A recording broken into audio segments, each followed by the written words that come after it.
You like watching porn, but how do you not bring bad porn habits into the bedroom when you're maybe sleeping with somebody who's a non-Olympic sensuality athlete like Nina Hartley? Or Reed Mahalko. Reed Mahalko from readaboutsex.com and Nina Hartley from Nina Land on Twitter. And then what's your website? On Nina.com, not safe for work. Not safe for work. So you, I think, know a little bit about porn literacy. I do. And then also like sleeping with non-professionals. Non-professionals? Yes. So advice. The first advice is porn, movie, read, person. Porn, movie, read, person. Porn is a paid professional performance of a fantasy scenario. Live-action cartoons. We're professionals. Do not try this at home. Your mileage may vary. In short, no matter what media we consume, under what circumstances, eventually we will be alone, hopefully in a room with another human being with whom we have to communicate. So a good porn habit is learning how to ask for stuff that you want. Oh, harder, deeper, faster, longer, to the left, to the right. That feels so good. More lube, less lube. That kind of thing. Another good porn habit is to be able to look at a movie and just go, that looks like fun. That looks like fun, if you can't actually say the words. And so porn is not overall necessarily a bad thing because it can show you things that you might not know that interested you until you saw it. And I've had moments in my non-porn sex where things actually kind of feel like we've hit a porn moment. Yes. But for me, it just takes way longer to get to that than it seems for the pizza delivery guy to set the pizza down. That's called editing and movie magic. Again, professional. So again, difference between porn and real people is in real life, stops and starts. Penises go up and down. Vaginas lube up and get dry. People need to change positions. You gotta go pee. You forgot to turn off the phone. And so in a movie, all the parts that are clumsy, all the waiting for the gentleman to get an erection, all the, ow, my knee, all that's been taken out. So it looks like it's smooth. It happens in 22.5 minutes. In real life, we have been, for the 22-minute scene that you might be watching, we may have been shooting for an hour to an hour and a half. Position changes, lighting changes, people need to take a break. People need to take a break. So, however, when you do hit that porn moment in real life, usually it means you're super connected, the passion is just going, all cylinders are firing. It feels so smooth and so good, I could do this for a living. Yeah.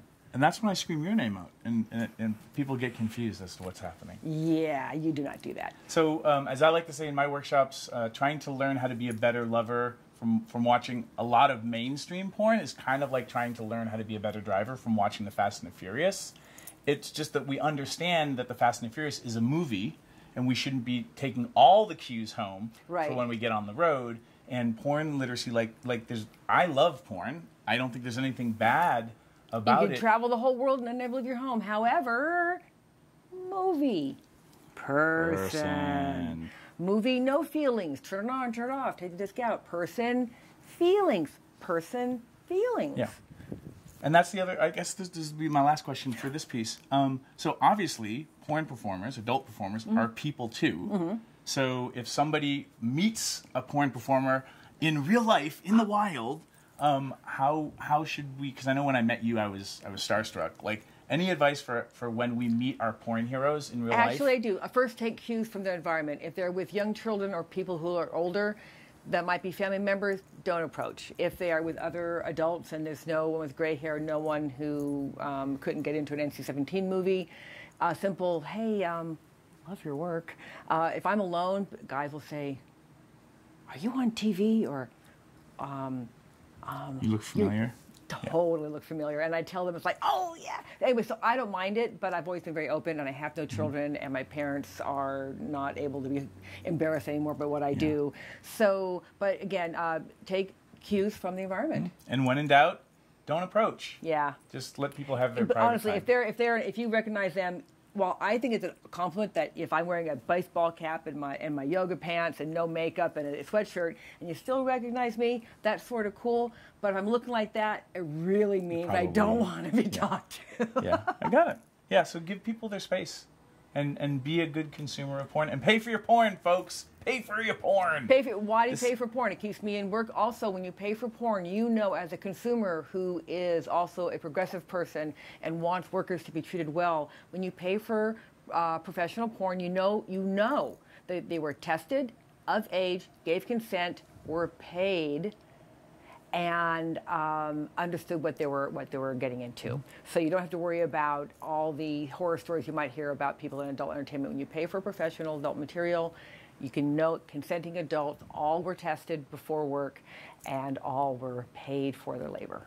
Support the things that you are fans of by buying those tickets and subscriptions and things like that. Yeah. Nina, thank you so much. Thank you, Reed. Yep. And it's Nina.com. Not safe for work. And Nina Land on Twitter. At Nina Land on Twitter. And then you also have a Safe for Work blog. Yes, Tuesdays with Nina. Awesome. Yay. Hit subscribe. Leave a comment. Thanks for tuning in, Sex Geek. If you would like to continue with the brain sex, do me a favor and click subscribe right here. If you'd like to watch me on social media, that's where you're going to go. Next video, maybe? And if you really would like your own Sex Geek t-shirt, please click right here, right now. Boop.